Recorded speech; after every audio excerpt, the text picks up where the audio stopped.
Hello everyone, first time మన channel చూస్తుంటే subscribe చేసుకోవడం మర్చిపోవద్దు. వీడియోలోకి వెళ్ళినట్లయితే శివనారాయణ ఇంట్లో శివనారాయణ గదిలో శౌర్య దాగుడు మూతలు ఆడుతూ ఒక షెల్ఫ్లోకి అయితే వెళ్ళి దాక్కుంటుంది. బయటకు వచ్చేటప్పుడు శివనారాయణది దక్షిణామూర్తిది ఫోటోలు రెండు చిరిగిపోయి అయితే కనిపిస్తాయి. ఇవి ఇలా ఎందుకున్నాయని చెప్పి అందరినీ వచ్చి అడుగుతుంది. అప్పుడే శివనారాయణ కూడా రావడంతో తను అడిగితే అప్పుడే చాలా కోపం వస్తుంది శివనారాయణకి.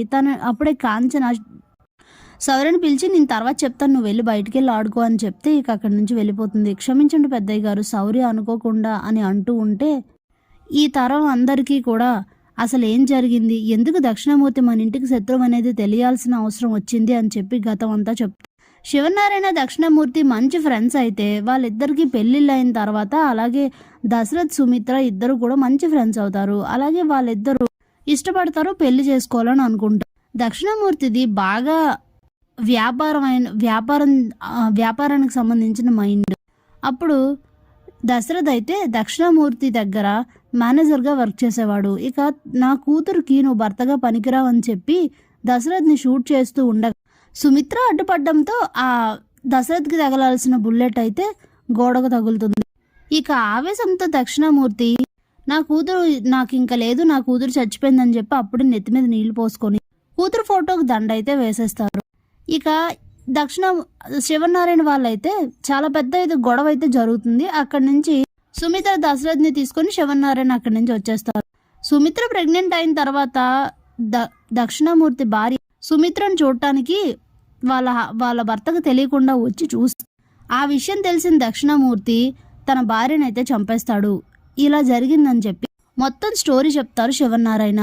ఇకపై ఈ ఇంట్లో అతనికి సంబంధించిన మాటలు వినబడాల్సిన అవసరం లేదు అని చెప్పి ఆఫీస్కి వెళ్దాం పదండి అని ఇక అందరూ కూడా ఆఫీస్కి అక్కడి నుంచి బయలుదేరి వెళ్ళిపోతారు.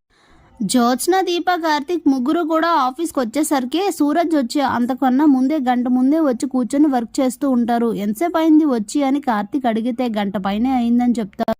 వర్క్ పట్ల నీకున్న ఫోకస్ అయితే చాలా బాగుంది బ్రదర్ అని చెప్తే పని పాట లేని వాళ్ళు వర్క్ కాకపోతే ఇంకేం చేస్తారంటుంది జ్యోత్స్న. అందరూ మనలా ఉంటారనుకోవడం కరెక్ట్ కాదు పెద్ద మేడం గారు అంటాడు కార్తీక్. కాఫీ తాగడానికి వెళ్తున్నాను అని చెప్పి కార్తీక్ అక్కడి నుంచి వెళ్ళిపోతాడు. దీప కూడా తనతో పాటే వెళ్తుంది. ఇక దీప కార్తీక్ ఇద్దరు మాట్లాడుకుంటూ ఉండగానే బోర్డు మీటింగ్ అరేంజ్ చేసాం, వెంటనే రండి అని అయితే శివనారాయణ నాని చేత అందరినీ పిలిపిస్తాడు. ఇంత సడన్ గా బోర్డు మీటింగ్ ఏంటి అనుకుని వెంటనే అందరూ కూడా వెళ్తారు. ఇప్పుడేం జరుగుతుందో అనుకుంటూ ఉంటుంది దీప. ఇంతలో మీటింగ్లో జ్యోత్స్న, ఏంటి చైర్మన్ గారు, మళ్ళీ మా రెస్టారెంట్స్ గ్రోత్ ఎలా ఉందో తెలుసుకోవడానికి బోర్డ్ మీటింగ్ పెట్టించారా అని అంటే, లేదు, ఈ బోర్డ్ మీటింగ్ దానికోసం పెట్టించింది ఈ రోజు నేను పిలిచింది మీ ఇద్దరి సీఈఓలకి ఒక మంచి అవకాశం, అద్భుతమైన అవకాశం ఇవ్వడానికి పిలిచాను. మీ రెస్టారెంట్స్ గ్రోత్ మీ చేతుల్లోనే అని అంటే ఏంటది అన్నట్లుగా అందరూ ఆలోచిస్తూ చూస్తూ ఉంటారు. అప్పుడే శివనారాయణ, ఏంటి అలా ఆలోచిస్తున్నారు, అదేంటో నేనే చెప్పేస్తాను. బెంగళూరులో ఒక టాప్ మోస్ట్ కంపెనీ ఇప్పుడు హైదరాబాద్ కూడా రాబోతుంది. ఆ కంపెనీ ఇనాగ్రేషన్ కన్నా ముందే అన్ని ప్రాజెక్టులు, అలానే అక్కడ వర్క్ చేసే ఎంప్లాయీస్ కనీసం ఒక 1000 మెంబర్స్ అయినా ఉంటారు. వాళ్ళకి ఫుడ్ సప్లై చేయడానికి హైదరాబాద్లో ఉన్న అన్ని రెస్టారెంట్స్ కూడా పోటీ పడుతూ ఉంటాయి. అందుకే ఆ కంపెనీ వాళ్ళు రేపు ఒక పెద్ద గెట్ టుగెదర్ మీటింగ్ అయితే అరేంజ్ చేశారు.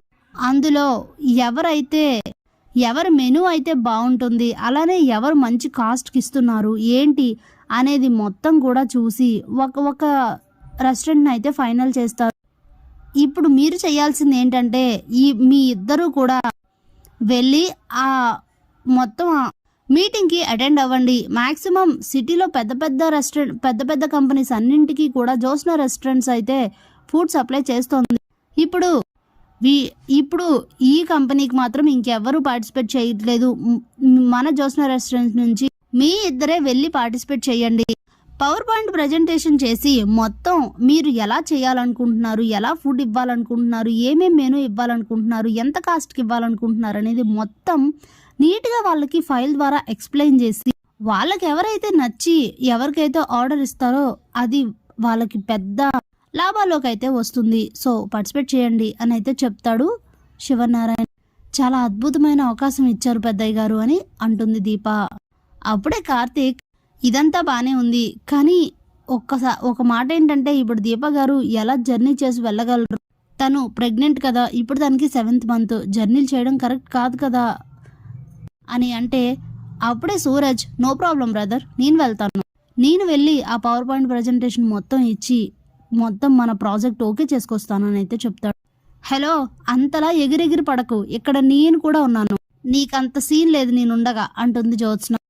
అప్పుడే చాలా ఆగండి, రేపు తెలుస్తుంది ఎవరేంటి. అయితే ఇంకేముంది, దీప వద్దు, దీప ప్లేస్లో సూరజ్ అలానే జ్యోత్స్న తన రెస్టారెంట్ తరపు నుండి వెళ్తుంది, సో ఇద్దరు కలిసి వెళ్ళండి అని చెప్తే ఏంటి వీడితోనా అనుకుంటూ ఉంటుంది జ్యోత్స్న.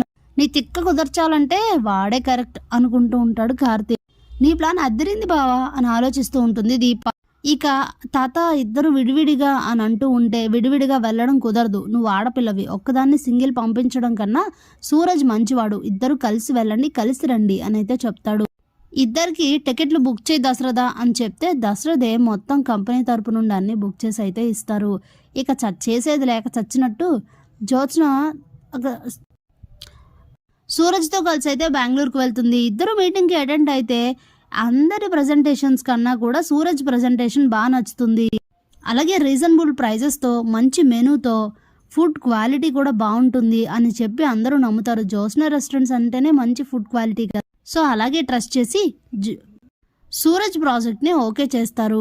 దాంతో జ్యోత్స్నకి దిమ్మ తిరిగే షాక్ అయితే తగులుతుంది. ఇప్పుడు ఒకేసారి దీప రెస్టారెంట్ అయితే లాభాల్లోకి వెళ్ళిపోతుంది అని ఆలోచిస్తూ ఉంటుంది. చాలా హ్యాపీగా సూరజ్ అయితే ఈ విషయం శివనారాయణ కాల్ చేసి చెప్తాడు. చాలా హ్యాపీగా ఫీల్ అవుతూ ఉంటుంది దీప. Thanks for watching.